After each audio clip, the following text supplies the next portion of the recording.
17 assistants quit in 3 months. Most didn't make it past lunch. Vivian Cole, a billionaire paralyzed from the chest down, made sure of it. She wanted employees, not pity. Enter a desperate single dad who needed the paycheck more than his pride. He didn't just stay. He fought back. The glass doors of the penthouse office hissed shut, cutting off the sound of the 20-something Ivy League graduate sobbing in the hallway. That was number 17. Vivian Cole sat in the center of the sprawling, sterile room, her hand resting lightly on the joystick of her titanium wheelchair. She didn't turn around to watch the girl leave. She stared out the floor-to-ceiling windows at the skyline she used to own. Used to walk across, stride through, conquer. Now she just looked at it. "Send in the next one," Vivian said. Her voice was flat, a dry rasp that carried perfectly across the acoustic paneling of the room. The intercom buzzed. "Ms. Cole, the agency said this is the last candidate they're willing to send this week. His name is Leonard Bennett." "Send him in." Vivian adjusted her posture.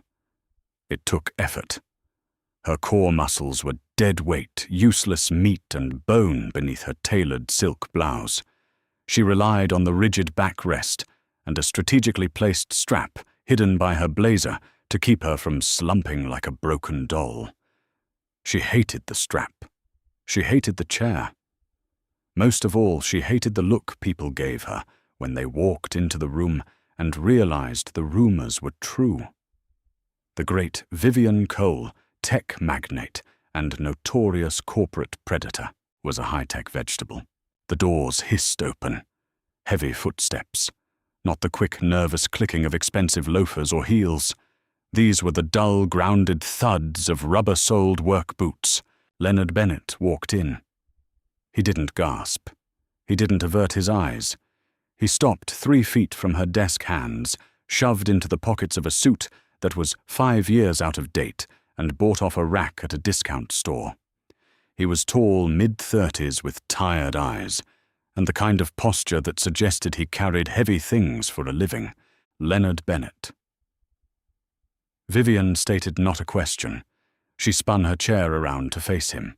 The electric motors whirred a high-pitched mechanical whine that usually made applicants flinch. Leonard just nodded. "Ma'am."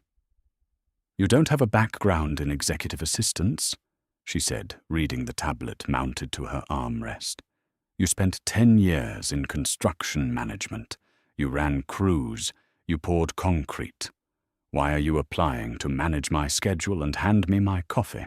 "The housing market tanked. My crew got laid off. I need a job with premium health insurance."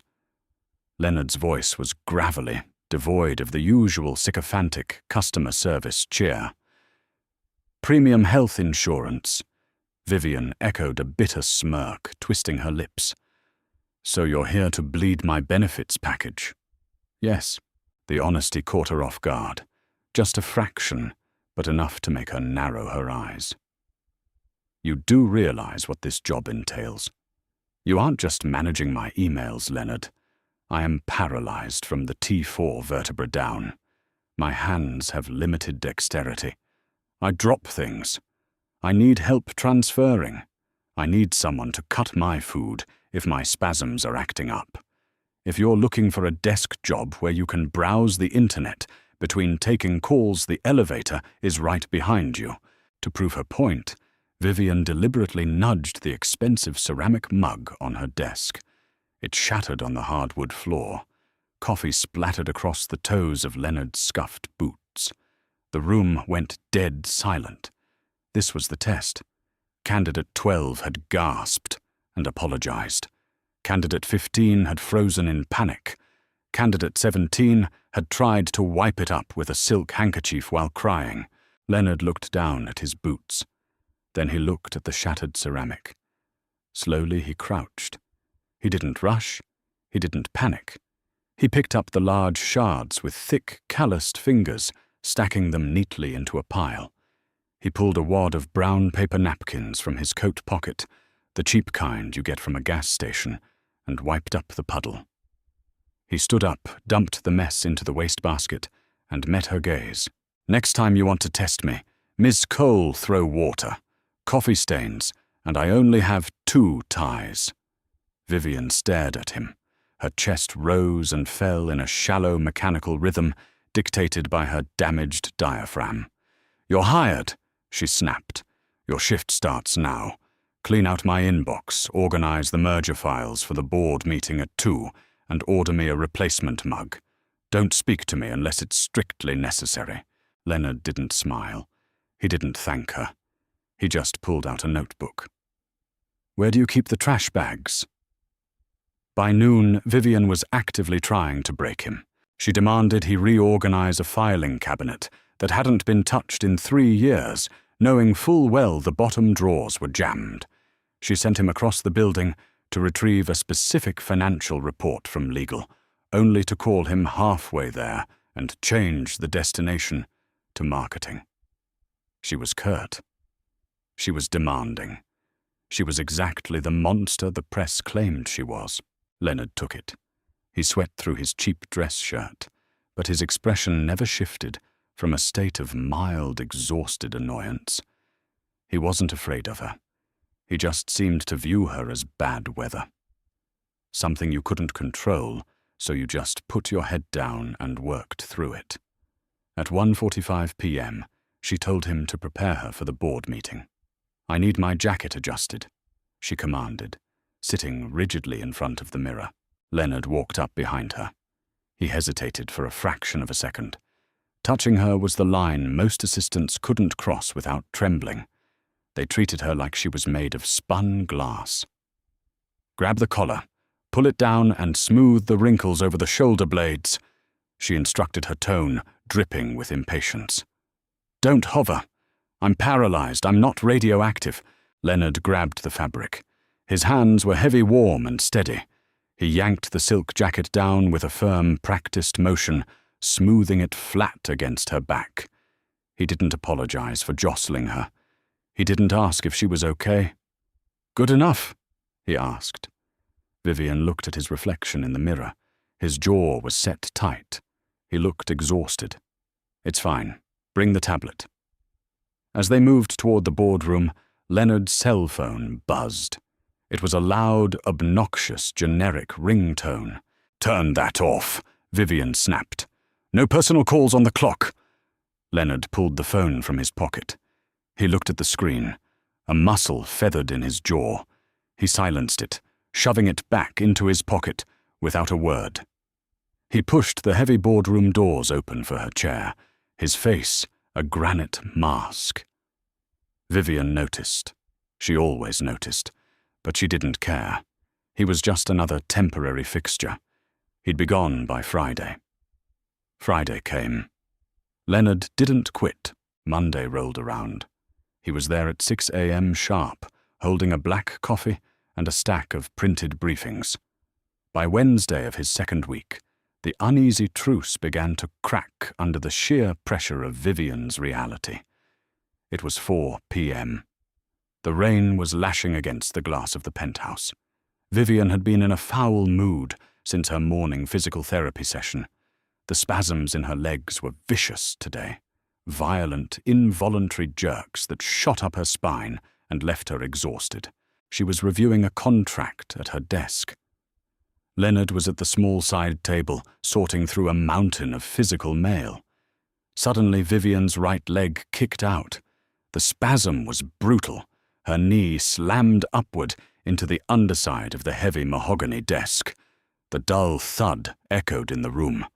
Vivian gasped, her hands gripping the armrests of her chair until her knuckles turned white. Leonard dropped the mail. He was across the room in 3 strides. He knelt beside her chair, reaching for her leg. "Don't touch me!" Vivian snarled, her voice venomous. Humiliation burned in her chest. Leonard froze his hands, hovering inches from her shin. "Your leg hit the desk, Miss Cole." "I am aware of that, Leonard.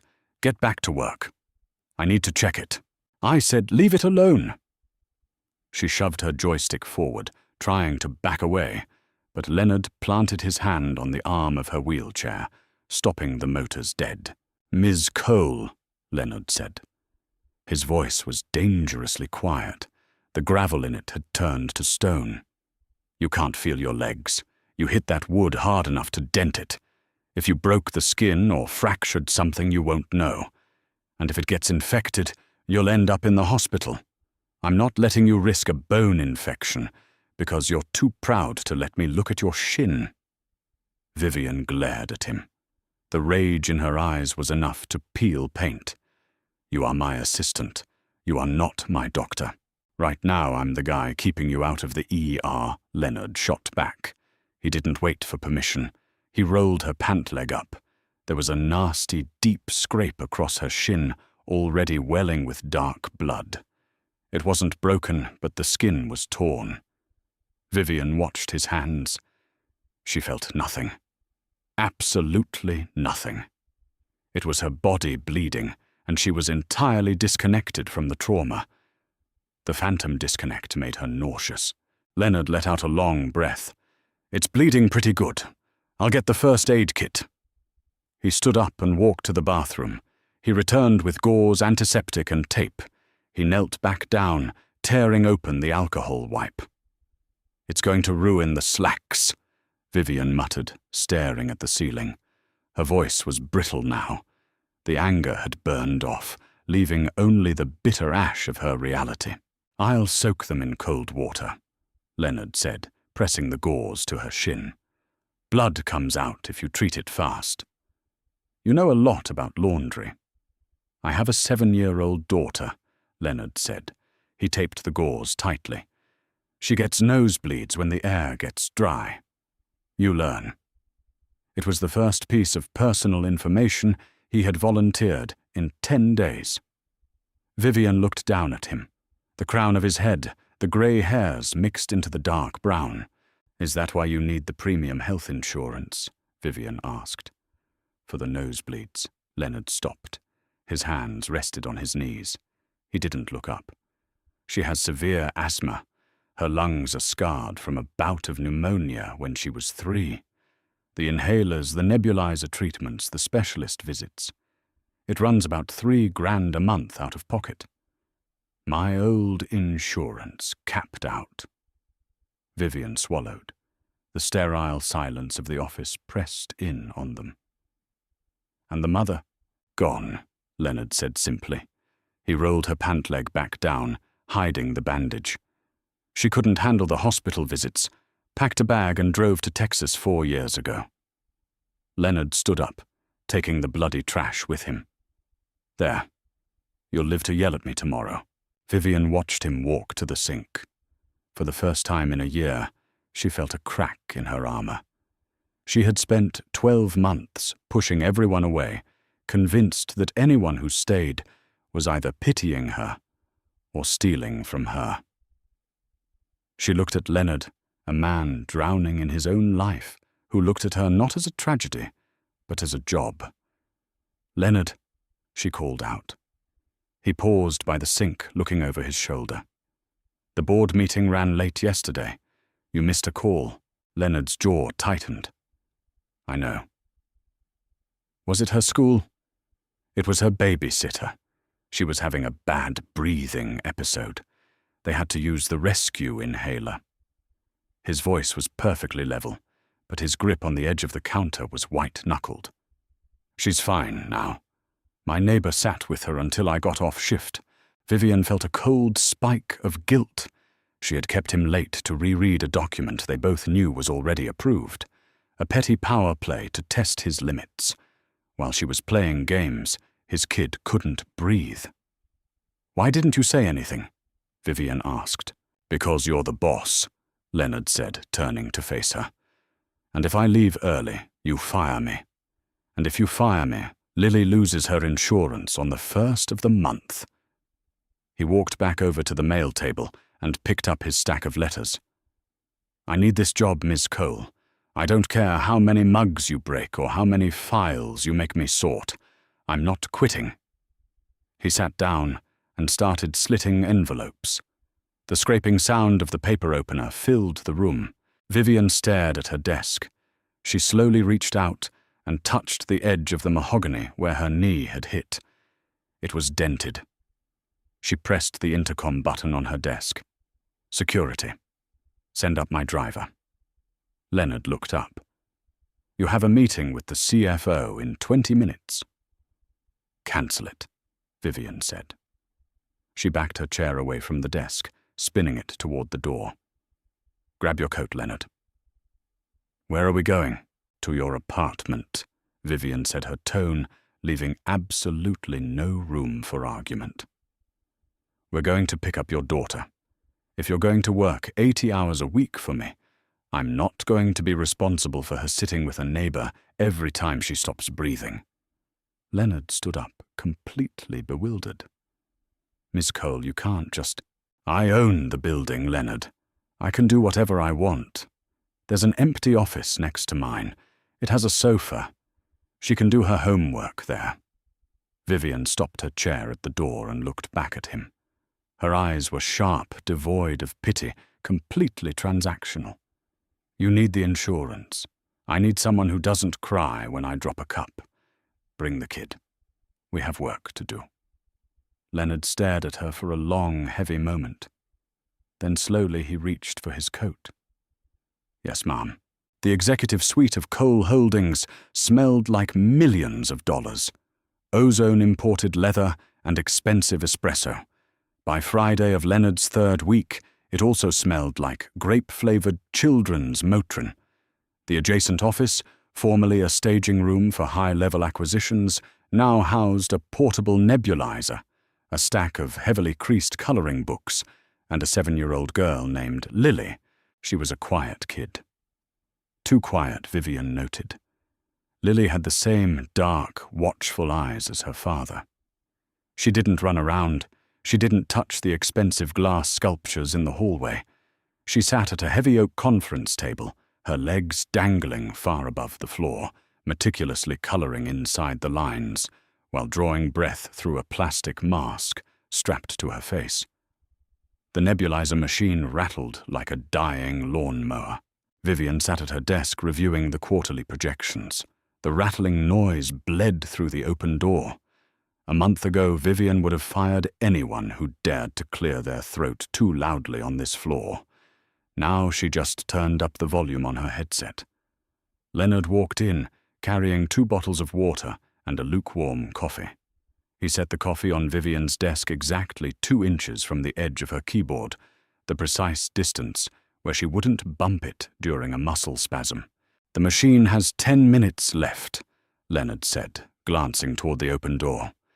Then it'll be quiet. Leave the door open, Vivian replied, her eyes locked on her monitors. The board is trying to bury the R&D costs in the Q3 marketing budget. They think I won't notice because I haven't attended a physical meeting in 6 months. Leonard paused. He didn't know corporate finance, but he knew when someone was getting screwed. You going to let them? I'm going to let them think they got away with it until the General Assembly, Vivian said, a thin, dangerous smile touching her lips. Then I'm going to publicly gut the chief operating officer. Leonard gave a short, approving nod. I'll make sure the microphones work. He walked into the adjacent room to check on Lily. Vivian watched them through the glass partition. Leonard wiped a smudge of marker off his daughter's cheek with his thumb. He checked the medicine cup attached to her mask, tapped it to make sure the liquid was feeding properly, and kissed the top of her head. Lily didn't look up from her coloring book, but she leaned into his hand. It was a casual, effortless display of affection. It made Vivian's chest tight. She grabbed her joystick and backed her chair away from the desk. She rolled into the makeshift playroom. The motors of her chair whined over the rattle of the nebulizer. Leonard looked up, immediately stepping back to give her space. Lily pulled the mask down, letting it hang around her neck. Hi. Hello, Lily, Vivian said. What are you drawing? Lily turned the book around. It was a picture of a dragon, colored aggressively in black and red. Dad says you're a boss. Like a dragon. Leonard coughed, suddenly looking very interested in the ceiling tiles. I meant you protect the gold, Ms. Cole. Vivian looked at Leonard, then back at the girl. Your father is a terrible liar, but the drawing is accurate. She drove her chair closer to the table.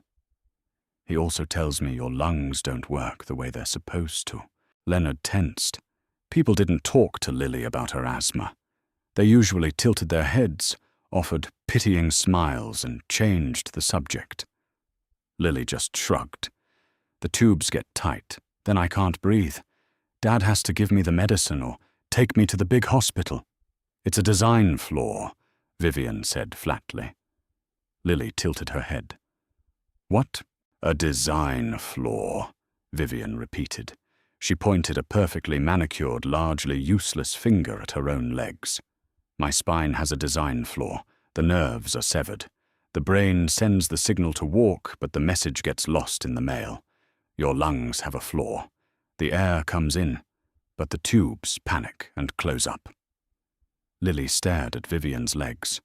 Most adults told Lily she was brave or a little fighter. Vivian was talking to her like a mechanic, diagnosing a busted transmission. Lily liked it. Can they fix your spine? Lily asked. No. Can they fix your lungs? No, just medicine. Exactly, Vivian said. She leaned back in her rigid chair. The parts are defective. It's inconvenient. It makes people look at us funny. But the brain works. And as long as the brain works, you can still tell everyone else what to do. Lily smiled. It was a small, sharp thing. Do you tell my dad what to do? Every single day, Vivian said. Me too. Leonard let out a long, heavy sigh. Great. The two of you are unionizing. The moment was interrupted by the sharp buzz of the intercom on Leonard's belt. He pulled the radio off his hip. Bennett. Leonard, it's reception. The voice crackled. David Mercer is on his way up. He doesn't have an appointment, but he bypassed security. He's got 3 board members with him. Vivian's face hardened instantly. The faint warmth in the room vanished, replaced by the freezing reality of corporate warfare. David Mercer was the COO, the man currently trying to doctor the Q3 budget. They're early, Vivian muttered. She looked down at her hands. They were trembling slightly. Not from fear, but from a sudden, sharp spike of neuropathic pain shooting up her lower back, her body's stress response. They know I haven't finalized the counter-report. They're coming to force a vote. Leonard looked at Vivian. He saw the tremor in her fingers. He saw the pale, tight lines around her mouth. Lily. Leonard said, his voice dropping an octave. Put your headphones on. Watch your movie. Lily didn't argue. She slipped the oversized headphones over her ears and turned back to her dragon. Leonard walked out of the room, standing in the doorway of the executive suite. What do we do, boss? I need the physical ledger from 2024. It's in the locked archive on floor 42. David's signature is on the original requisition forms. If I don't have that paper, it's my word against his, and the board will back him. I'll go get it. You don't have the keycard access for the archives, Vivian said, frustration bleeding into her voice. And we don't have time to override it. Leonard unbuttoned his suit jacket and tossed it onto the sofa. He rolled up his sleeves, revealing thick, scarred forearms. I spent 10 years ripping open locked buildings. I don't need a keycard. The elevator doors chimed, signaling the arrival of a predator. David Mercer stepped into the penthouse reception area, flanked by 3 older men in immaculate suits. Mercer, the chief operating officer, smiled too much and blinked too little.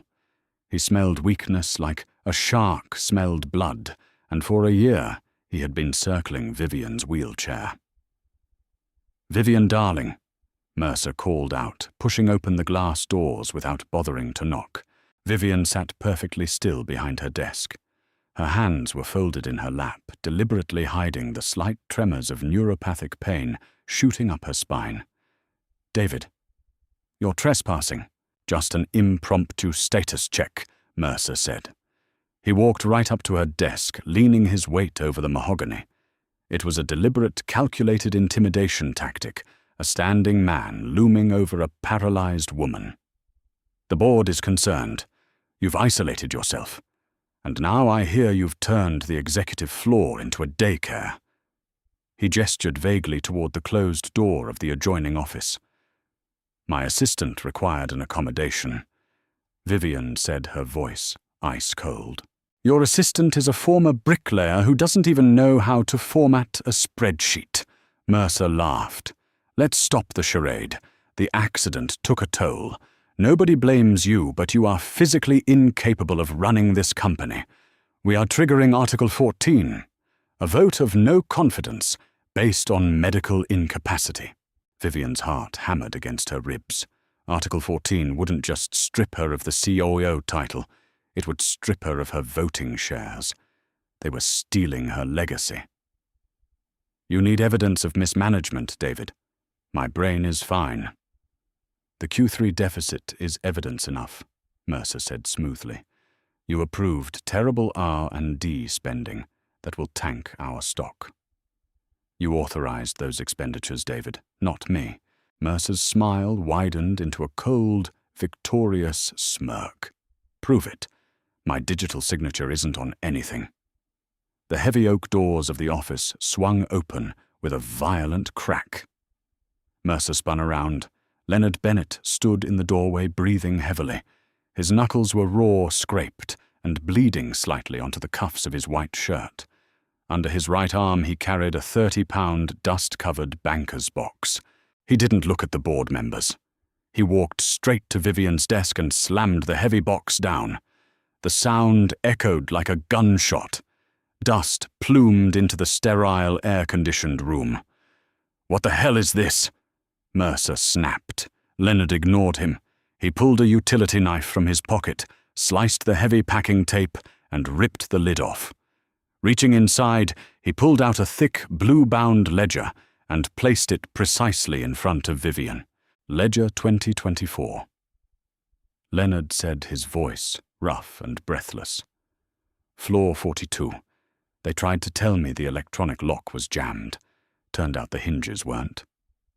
Vivian looked at the ledger, then at Leonard's bleeding knuckles. A slow, genuine smile spread across her face. She dragged the heavy book closer with her palms and flipped it open, her clumsy fingers tracing down the paper until she found the page. Page 412, Vivian said, her voice projecting across the room, commanding and absolute. Physical signatures for the offshore shell accounts. Dated October 2024. Signed by David Mercer. Mercer's face drained of color. He stared at the blue book. That was supposed to be shredded, but it wasn't, Vivian said. She looked up at the board members.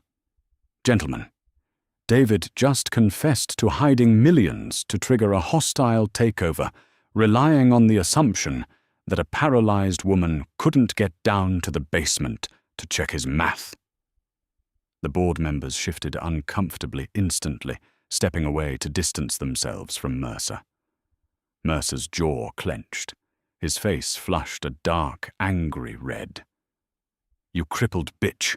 He didn't make it another step. Leonard moved. It was the grounded, heavy movement of a man who had broken up fistfights on steel beams 100 feet in the air. He stepped directly between Mercer and Vivian's wheelchair, 6'2" of dense, tired, working-class muscle. Take a step back, Leonard said. The gravel was back in his voice, hard and unyielding. Or I'll throw you through that window. Mercer looked into Leonard's eyes and saw absolutely no hesitation. Mercer stepped back. Security is on their way, Vivian announced, pressing her intercom. David resign by close of business, or I hand this ledger to the SEC. Get out of my office. Defeated Mercer turned and walked out, the 3 board members following quickly behind him. The glass doors hissed shut. Vivian let out a long, shuddering breath. Her shoulders dropped as she leaned back against the rigid support of her chair. "Did you really break down a door?" Leonard wrapped a cheap paper napkin around his bleeding knuckles. "I used a fire extinguisher on the magnetic lock. Technically the door is fine. The frame's ruined." Vivian laughed, a raw, exhausted sound. "Remind me to give you a raise to cover the property damage." Leonard crouched down next to her chair, his eyes scanning her legs, to ensure the stress hadn't triggered any violent spasms. She was still. "You good, boss?" "I'm good, Leonard," she said softly. "Thank you." The adjoining door opened. Lily walked out, dragging her coloring book, the red impression of the nebulizer mask still pressed into her cheeks. She looked at the dust on the desk, then at Leonard's hand. "Did you fight the dragon?" Lily asked. Leonard picked her up with his good arm, resting her on his hip. "No, kiddo. Ms. Cole fought the dragon. I just carried her sword." Vivian looked at them. A broken family and a broken CEO. Defective parts making a whole machine. "Leonard," Vivian said awkwardly, but purposefully typing at her keyboard. "Update your title in the directory. You're the chief of staff." Leonard raised an eyebrow. "Does that come with premium dental?" "It comes with whatever you want," Vivian said. "Now go wash your hands. We have a company to run." Did Vivian and Leonard's unbreakable loyalty hit you right in the chest? Sometimes the family we choose and the people who refuse to give up on us are exactly what we need to conquer the dragons in our lives. If you loved this story of resilience and grit, hit that like button, share it with someone who never quits, and subscribe to the channel for more deeply human stories every single week. Drop a comment below. What would you do if you were in Leonard's shoes?